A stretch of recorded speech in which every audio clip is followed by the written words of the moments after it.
através da rede tvm.com.br,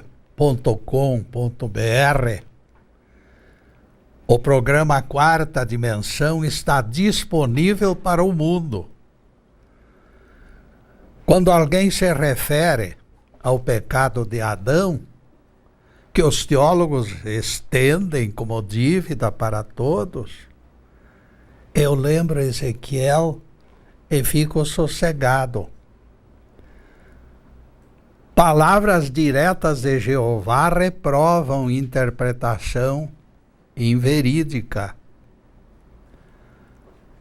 O filho não arcará com a iniquidade do pai, nem o pai será cobrado pelos erros do filho. A justiça do justo estará com ele, e a impiedade se ligará ao malvado. Somente a alma que pecar morrerá. Ezequiel 18, verso 20. História de que viramos réu do pecado de Adão é desmentida por Jeová, pela mediunidade de Ezequiel. Cada vivente, como é natural e perfeito, só responde por seus próprios atos. Se Jeová me declarou livre de ônus pelas ações ilícitas eventuais de meu próprio progenitor carnal, onde encontrar justificativa para assumir deslizes de Adão e Eva? Esta doutrina do pecado original é algo mais furado que automóvel de bandido. Cuidando da imagem e do som, agradecemos a ajuda valiosa da equipe TVM, João Luiz Leal, manipulando botões, mais o Fernando e o Everton. Com eles na boleia temos certeza de ótimo som e imagem perfeita. Este é o assunto de hoje. Não te escravizes à culpa. A culpa talvez seja o maior pesadelo que destrói o sossego das pessoas. Quando acrescentamos ao ilícito o peso do remorso, a coisa se complica.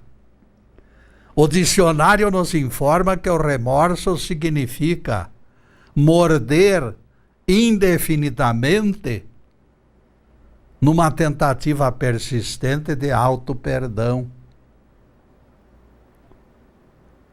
Quando João Batista, no alto da sua autoridade, gritava: arrependei-vos, com certeza não estava recomendando capitulação ao império da culpa.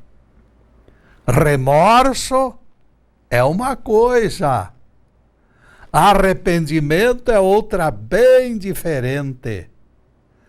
O psicólogo Roy Baumeister incluiu a culpa num estudo profundo da natureza humana e alcançou uma conclusão surpreendente. Ele disse que a média de preocupação com a culpa é de 2 horas por dia. E nos primeiros 39 minutos, o mal-estar poderá se tornar grave. Para algumas pessoas, a culpa é construtiva. A questão cultural de não magoar ou desapontar os outros funciona para o bem, mas, de repente, se torna prejudicial. O rabino Arlan Wechsler adverte: se os sentimentos de culpa não diminuem depois que você se esforça para livrar-se deles, isto pode ser autodestrutivo. Esta culpa não aliviada é demasiado estressante. Se alguém lembra ter insultado o seu avô no ano de 2004 e a lembrança lhe traz dor de estômago, é sinal que o seu sistema imunológico está sendo afetado. O remorso pode criar sintomas perturbadores em todo o organismo. Não seria mais saudável procurar seu avô e pedir perdão? Sim, responde o neto, mas ele já morreu e não é mais possível utilizar esta providência. E quem lhe disse que tal coisa é inviável? Quem? Pelos canais singelos da prece contrita, você pode se livrar desta carga negativa, dizendo que se encontra arrependido de tê-lo insultado. Converse com ele no recesso do seu quarto e será ouvido. Diga o quanto lamenta que ele tenha levado desentendimento para outra vida. Declare com todas as letras o seu arrependimento. Seja sincero e honesto no seu pedido de perdão. O espírito do seu avô está vivo e bem vivo numa destas colônias que rodeiam o planeta, e o seu depoimento será recebido com alegria. Seu antepassado vai perdoá-lo com certeza. A consciência desta realidade vai devolver a vigilância do seu sistema imunológico, e o estresse será vencido pela força do amor e do perdão, é claro. Algo será indispensável que todos retenham na memória. Enquanto alguém acalentar culpa na consciência, estará caminhando na contramão do sossego. Quem faz você? Que faz você quando sente algo de anormal em seu organismo? Ora, simplesmente você procura especialista, responde o cidadão consciente. Da mesma forma, o procedimento correto para os prisioneiros da culpa será tomar atitude. Paralisado como estátua, ninguém soluciona problema.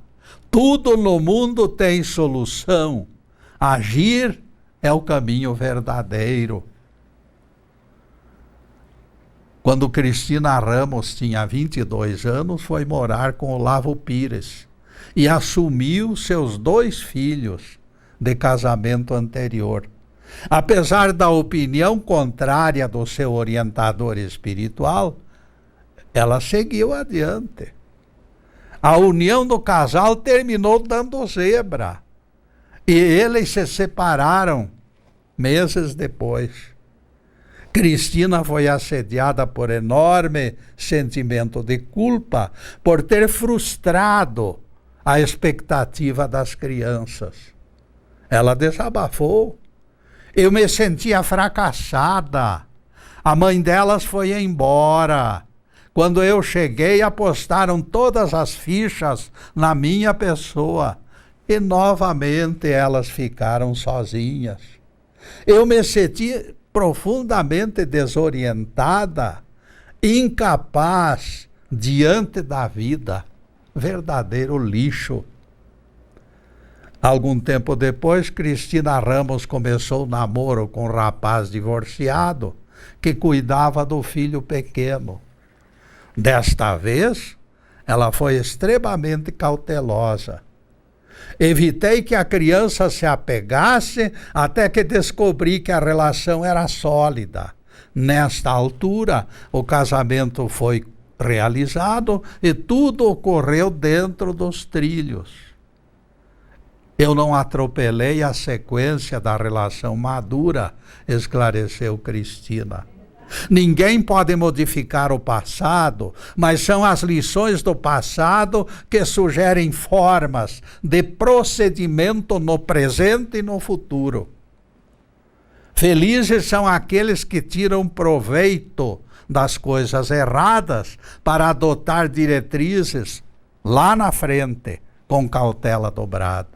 Estas pessoas aprendem que é perfeitamente humano cometer falhas no presente ciclo.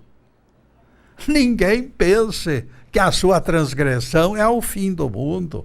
Acabou o mundo por causa da sua transgressão? Não. Eu sei que Deus é justiça, mas também sei que Deus é misericórdia. Vejam que Jesus declarou: o reino dos céus é semelhante a 10 virgens. Ele não excluiu as 5 virgens loucas de final feliz. Ele não excluiu. Permitiu o estágio delas nas trevas exteriores, para depois reintegrá-las nos planos de salvação. Deus sempre tem um tempo para nos conceder. Pelas temporárias provações, a justiça foi realizada. No reino de Deus não existem penas eternas, felizmente. Jesus disse: não sairás dali enquanto não pagares o derradeiro centavo. Esse centavo tem que pagar, só que não é eternamente, não. Resgatados os estragos causados pela nossa imprudência, pela imprudência das virgens loucas, retornariam elas purificadas pelo sofrimento. Karma não significa fim da linha nem carrasco.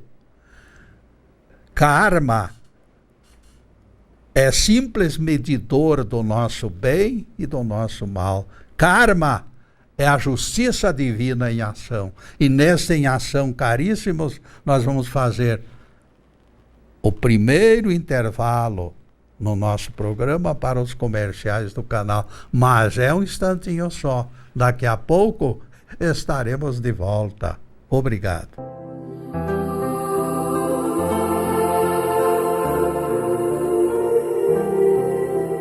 E já estamos no segundo bloco do programa Quarta Dimensão. E convidamos os telespectadores para acessar o nosso site.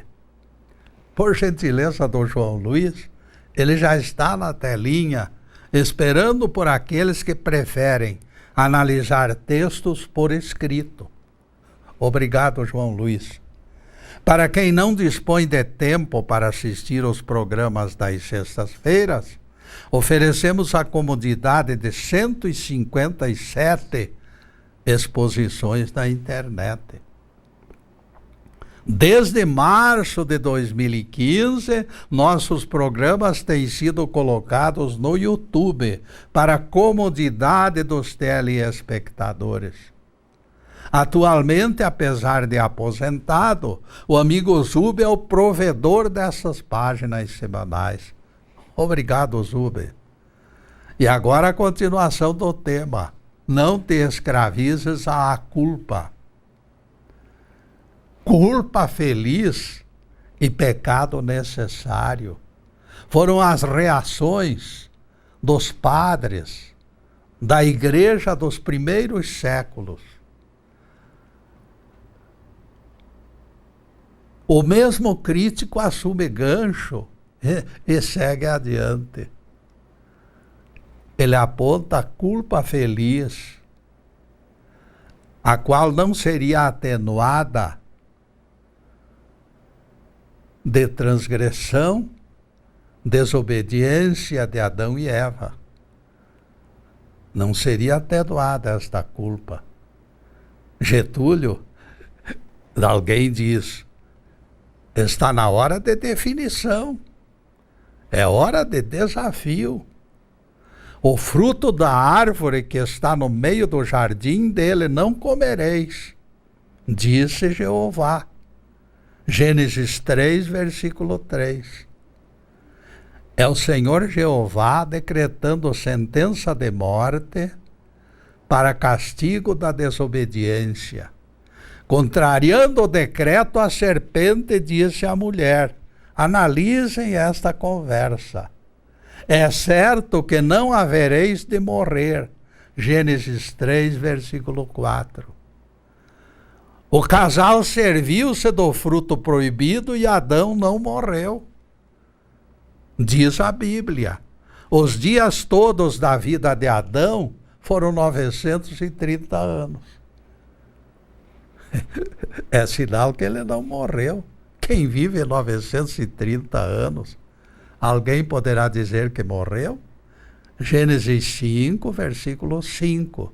Se alguém interpreta que o castigo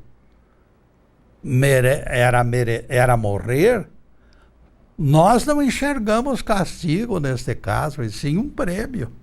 Uma vida dilatada de 930 anos. Alguém acha pouco 930 anos? Pelo amor de Deus. A serpente incentivou desobediência ainda antes deles terem comido. Deus sabe em que no dia que daquele fruto comerdes, os vossos olhos serão abertos, e sereis como Deus, conhecedores do bem e do mal. Gênesis 3, versículo 5. Mais um prêmio. Isto foi dito pela serpente, mas é a própria Bíblia que nos informa que as palavras do Criador confirmam as insinuações daquela cobra. A serpente expressara verdade, e esta verdade é confirmada pela Bíblia. Disse o Senhor Deus: eis que o homem se tornou como um de nós, conhecedor do bem e do mal. Gênesis 3, versículo 22. Aqui que os teólogos se embananam todo. É o que eu venho pregando durante toda a minha vida. Aquela serpente nada tem a ver com Satanás, porque Satanás não existe. Quem falou naquela ocasião foi a inteligência dos adâmicos, a cachola dos próprios adâmicos, ainda embrionária, saindo do casulo da inocência para se tornar vivente de olhos bem abertos. A chamada morte, decreto de Jeová, é a transferência daquela raça de espíritos para o planeta Terra, onde o próprio Adão viveu 930 anos. Conhecimento do bem e do mal confirma inteligência.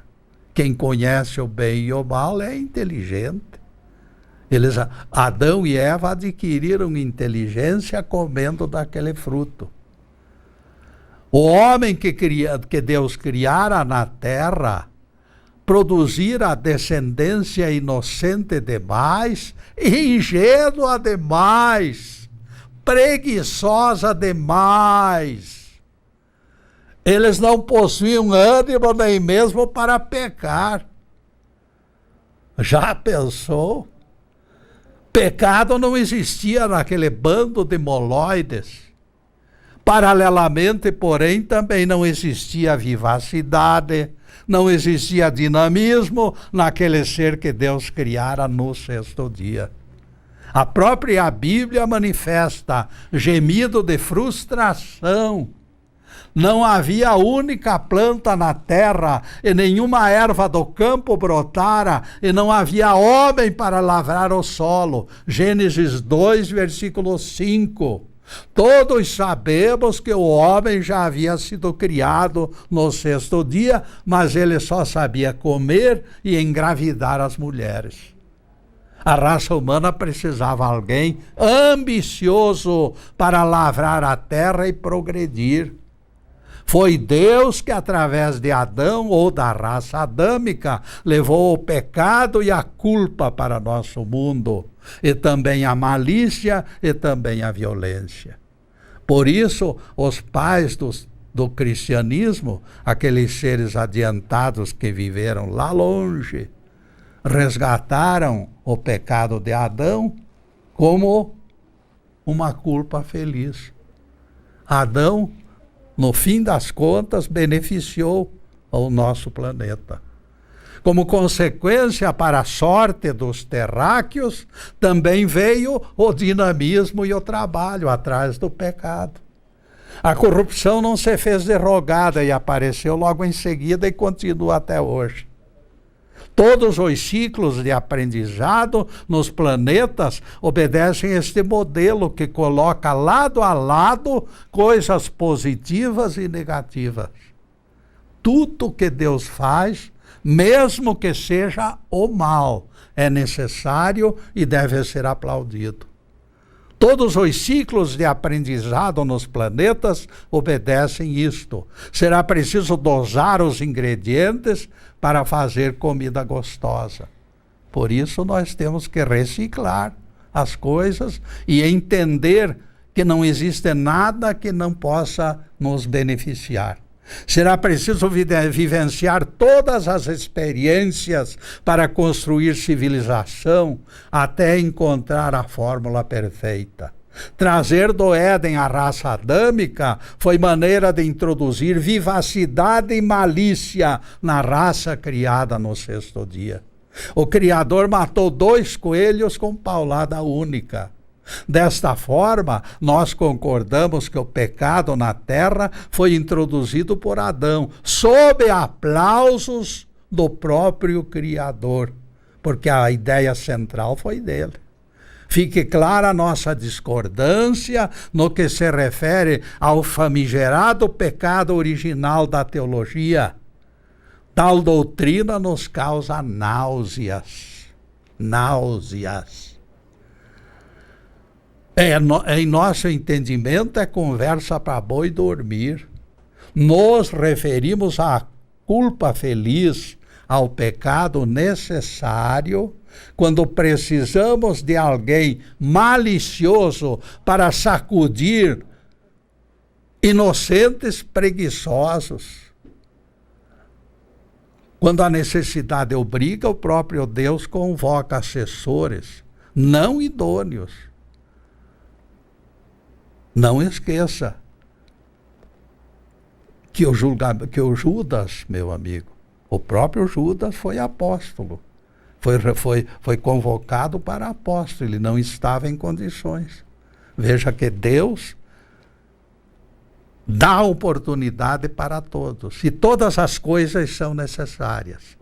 Vejam que Jeová nos diz em Isaías 45:7, que ele é o criador do mal. Vejam lá, Isaías 45:7. Se o mal em determinadas circunstâncias é a única fórmula de determinar num bem, que o mal seja bem-vindo. Fernando Percival recebeu aquele filho com amargo pressentimento. Desde o berço, o bebê era demasiadamente acomodado e passivo, sem aflição nem exigências. Deitava e dormia, sempre conservando olhos mansos, perdidos no vazio do seu universo particular.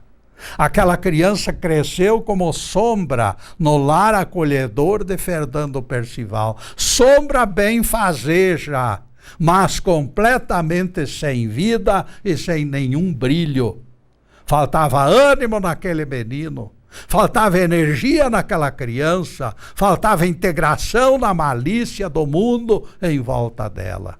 Aquele garoto era dócil demais, sensível demais, inocente demais.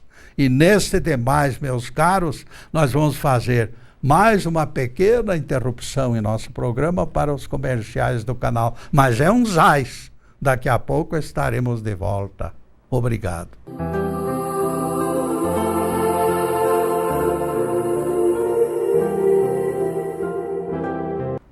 Estamos retornando com o programa Quarta Dimensão, terceiro bloco.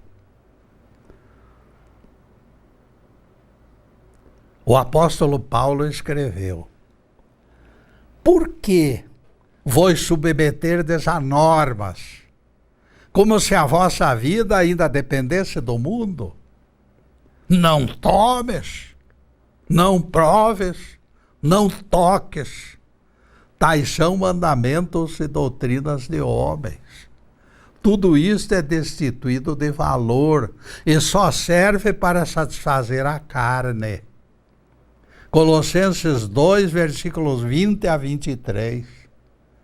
E o apóstolo Paulo segue na linha da liberdade cristã, determinando: ninguém vos condene por comida ou bebida, a respeito de festa, de lua nova ou de sábados. Tudo isto não passa de sombra do que devia vir, porque a realidade é o Cristo. Colossenses 2, versículos 16 e 17. Livros e mais livros se escreveram para complicar as coisas. Jesus desceu à terra para libertar os cativos de tão sufocante cascata de preceitos e proibições. Por mais que aparentem sabedoria, religião pessoal, devoção e ascese, são destituídas de valor e só servem para satisfazer a carne. Colossenses 2, versículo 23.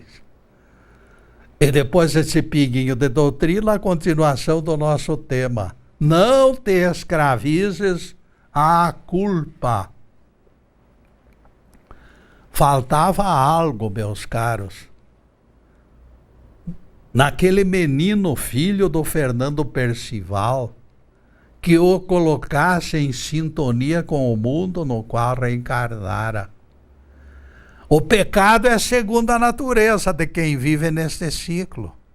Nós não podemos nos livrar do pecado, porque o pecado nos acompanha.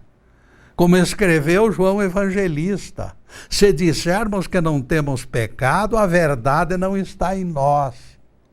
1 João 1, versículo 8. O homem do sexto dia, naquele primeiro ciclo, era inocente e sem pecado, mas isto ocorria não por mérito, mas por incapacidade. Esta inocência não é a inocência que Deus deseja. Os anjos, esses são inocentes por convicção, adquirida na vivência de muitas reencarnações, é diferente.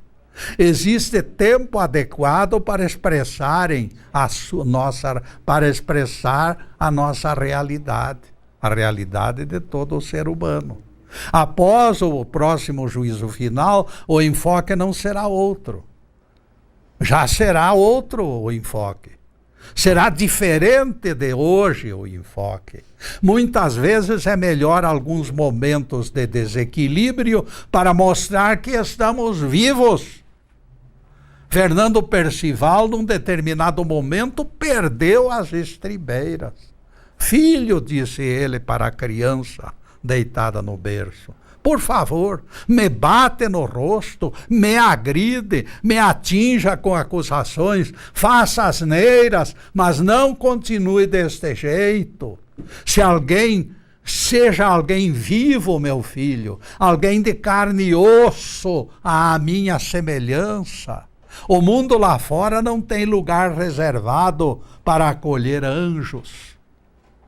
Este foi o desabafo do pai desesperado, daquela criança amorfa, sem vida. Este poderia ter sido o desabafo do Criador do mundo, com o homem, aquele homem do sexto dia que ele criara e que não servia para nada. Ninguém chega ao clímax da inteligência de Cristo sem passar pela inteligência da serpente de Éden. Lúcifer é a primeira luz, a primeira inteligência que desabrocha. O Cristo é a luz resplandecente, completamente já em termos de realização pessoal. Ninguém chega ao sol do meio-dia sem ter visto antes a fraca luminosidade da estrela d'alva. A inteligência do pecador é diferente da inteligência do anjo. Os espíritos terão que permutar violências, enganos, desentendimentos e turbulências para crescer e chegar ao pódio. Ninguém exorcize a culpa como algo inútil e sem validade. Quando Percival implorou ao filho que o esmurrasse no rosto, ele o fez para despertá-lo. Seu maior sonho era ver o garoto igual aos outros, com defeitos normais da adolescência. Ele não queria que seu descendente se desviasse do padrão humano. Jesus advertiu quanto à implacável convivência com a perversidade. Eis que vos mando como ovelhas para o meio de lobos. Mateus 10, versículo 16. Diz a Bíblia, não sejas demasiado justo, nem exageradamente sábio. Eclesiastes 7, versículo 16. Não é a túnica do hipócrita que deveremos vestir, mas sim o hábito da real condição do ser imperfeito que nós somos. Não adianta ficar dando uma de bonzinho, quando no fundo do coração nós não somos esta pessoa. Cometer deslizes faz parte da rotina deste mundo de expiação e provas. Acalentar culpas e sofrer por elas, até certo ponto, é compreensível. Quando superamos o razoável, porém, e isto, meus amigos, se torna a doença. Ninguém será apedrejado em praça pública, meus amigos. Nós já superamos esta fase. Será benéfico fazer tudo certinho, mas o desespero não corrige erros. Embora religiosos apontem renascidos pelo Espírito, por aí tudo, por toda parte eles dizem isto, todo mundo vai ficando santo, eu de minha parte não concordo. A realidade é diferente do que proclamam pregadores megalomaníacos. Nós aceitamos o renascimento pelo Espírito, mas não agora, em tempo futuro, daqui para frente, muito longe. Nesse ciclo ninguém alimenta ilusões. Hino pascal divulga a realidade. Ó culpa feliz, como diz o autor desse hino do passado. E o pecado é necessário para mostrar que somos humanos e nos encontramos vivos.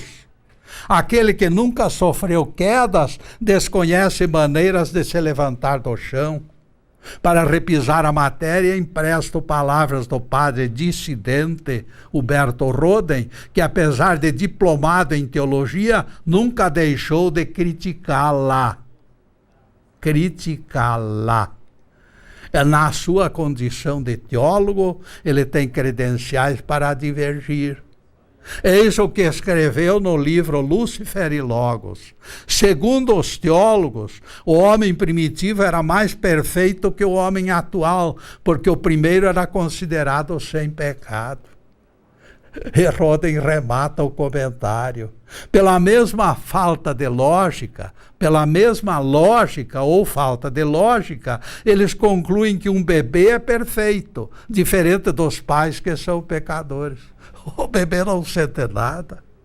Isso nos leva a concluir que é errada a análise superficial, que não leva em conta as circunstâncias. Enquanto bebê e enquanto ser primitivo, a misericórdia do Pai Celestial concede a anistia temporária ao brucutu e ao bebê.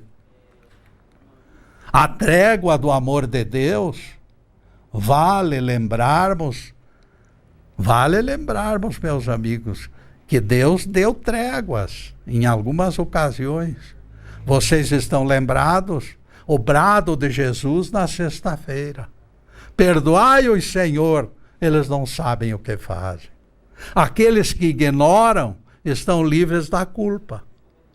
Percebam que, com o despertar da inteligência, porém, os componentes da raça adâmica despencaram para uma existência de espinhos e abrolhos. No suor do rosto comerás o teu pão, diz a Bíblia. Gênesis 3, versículo 19. O Criador remaneja os seus aprendizes e vai lhes liberando tarefas pouco a pouco, na medida da abertura dos seus olhos. Cada lição aprendida faz crescer responsabilidades e eventual expiação de culpas. Vejam o que Deus disse à serpente: rastejarás sobre o teu ventre e comerás pó todos os dias da tua vida. Gênesis 3, versículo 14. Cresce a fervura no caldo, mas na exata proporção do progresso espiritual. E nesse progresso espiritual faremos mais uma pequena interrupção, mas uns ais, daqui a pouco estaremos de volta. Obrigado.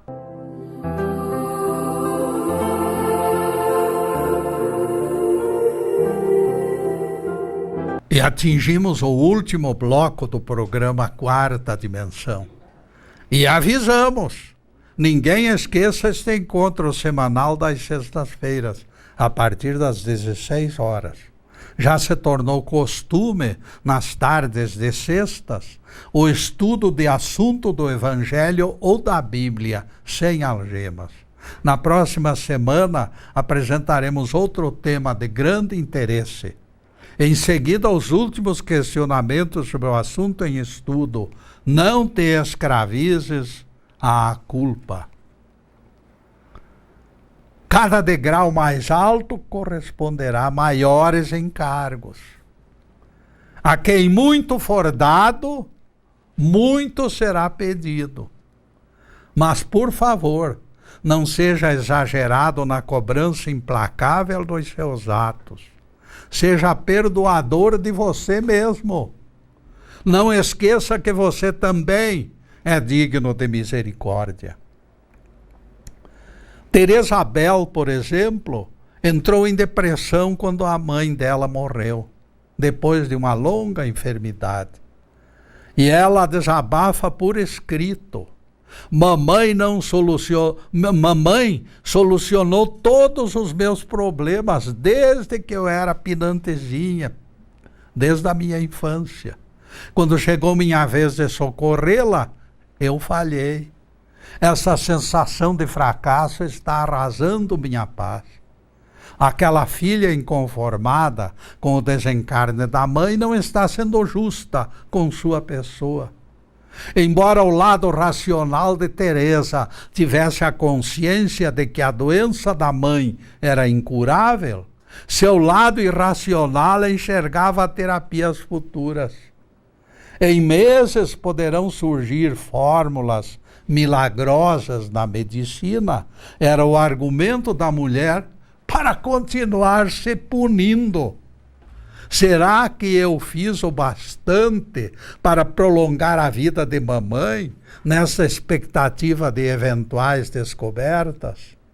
Infelizmente, Teresa Abel não conseguia compreender que o ser humano jamais controlará todas as coisas.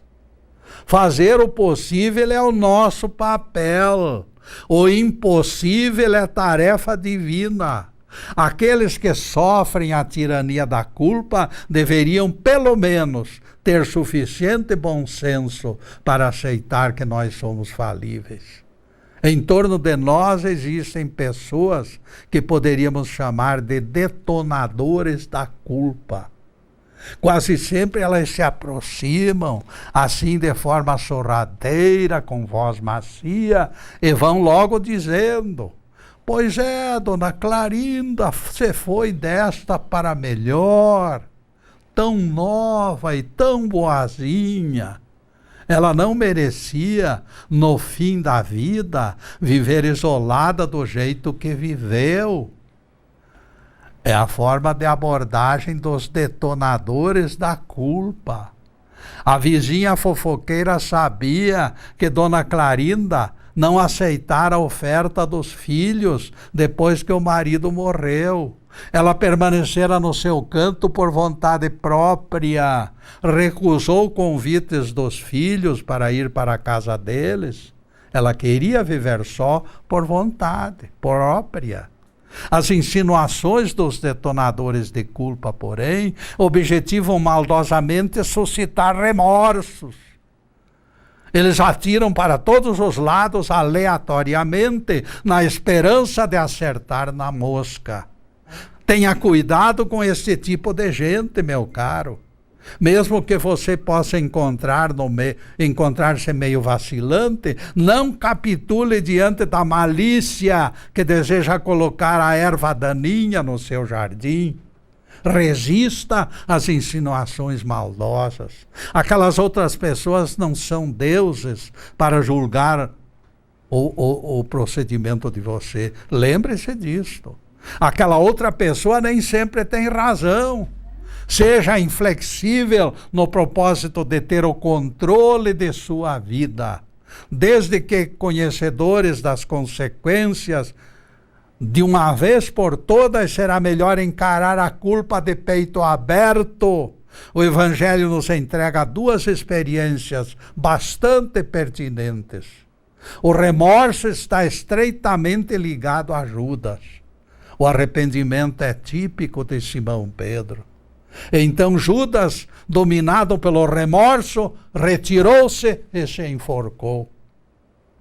Mateus 27, versículos 3 a 5. Também esse se encontrava com Jesus, afirmou alguém ali na sala. E Pedro se esquivou dizendo: eu nem conheço este Jesus. Então ele abriu os olhos e viu que o mestre o encarava de longe. E se lembrou da predição de Jesus: antes que o galo cante, 3 vezes me negarás. Saindo dali, o apóstolo arrependido chorou amargamente. Lucas 22, versículo 62. Judas sofreu o peso do remorso. Simão Pedro se conscientizou do erro e se teve tempo para se arrepender. Dá para percebermos a diferença entre remorso e arrependimento. O remorso desperdiça a porção valiosa do erro. O arrependimento manda todas as lições para o alforje da consciência e dificilmente o erro será repetido. Cristianismo, meus amigos, é doutrina surpreendente. A casa do publicano Zaqueu é escolhida por Jesus, escandalizando até os próprios apóstolos. E teremos que justificar a escolha. Errado por errado, todos estão errados. Pecadores por pecadores, todos nós somos pecadores. O que vale mesmo é sabermos o que fazer com a culpa. Com a culpa nossa de cada dia, porque nós temos culpa o dia inteiro. Jesus queria exemplificar e Zaqueu corporificou o modelo perfeito. Por isso Jesus foi à casa dele. Se a culpa produzir resultados como aconteceu com o coletor de impostos, ele pode até mudar de nome. Com sobras de razão, a culpa poderá ser chamada de culpa feliz.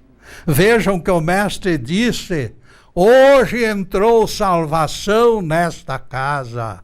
Zaqueu aprendera finalmente a reciclar a culpa. Por isso as leis flexíveis da justiça mais alta disponibilizam variáveis para resgate dos nossos erros. O mais revel pecador alcançará em tempo oportuno a alforria da escravidão do pecado e da culpa por parte deste Pai Celestial misericordioso. Ninguém esqueça que o amor cobre multidão de pecados. A iluminação irá clarear as sombras da nossa personalidade rebelde e, quando menos esperarmos, a doçura da graça e do perdão nos alcançará. Essa história de penas eternas é conversa para assustar crianças. O nosso Rabi sempre encontrará um jeitinho de queimar nossas transgressões na imensa pira do seu infinito amor. Louvado seja Deus. Que o Senhor nos abençoe e nos guarde, que o Senhor faça resplandecer o seu rosto sobre nós e tenha misericórdia de nós. Que o Senhor sobre nós levante o seu rosto e nos dê a paz. Louvado seja o nosso querido Deus Pai. Louvado seja o santo nome de Jesus, o nosso Cristo. Obrigado, Deus. Obrigado, Jesus, e obrigado para vocês também por esta assistência maravilhosa. Muito obrigado.